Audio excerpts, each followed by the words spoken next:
So about 15 minutes in the event, a student rushed on stage and a few other students. Now, the head student, he had a whistle, and so he started blowing that whistle. I mean, hello, darling. Sir, please, Do you need some help? So it was impossible for us to actually say anything, right, to actually talk and keep the event going because we have people pacing around on stage and some guy blowing a whistle and screaming at the audience. Sir, please.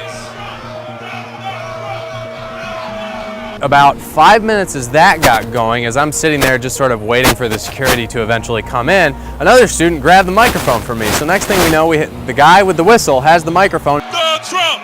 Dump the Trump! Dump the Trump! So everybody in the audience, obviously, they're covering the ears and they're pissed off because the security that we paid for, especially the extra money, didn't do anything. They just sat there.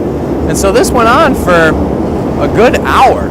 An hour at least, where we had people negotiating with administration, trying to say, hey, can you please do your job? We had, Milo tried to go off the stage and kind of go into the crowd, but the guy in his whistle, you couldn't really get anything done. I don't have a problem with anyone on the basis of their sexuality, although I know she's got some interesting things to say about fashion, which perhaps betray. In that fucking outfit, she wants to be careful. You're an idiot! You are an idiot! Dump the Trump! What irritates and I think Eventually what the administration said was they said, okay, we'll let you keep going with the event, but we're not going to remove the protesters. They can just stand there and pace around in front of us, so can't really do anything, right? So Milo ended the event, and as he ended it, a friend of mine came up to me and said, hey, we should march to the president's office, right, to make a point, because this is ridiculous. So I went to Milo and he said, all right, let's do it. And so he announced that we do it, and we came out that way.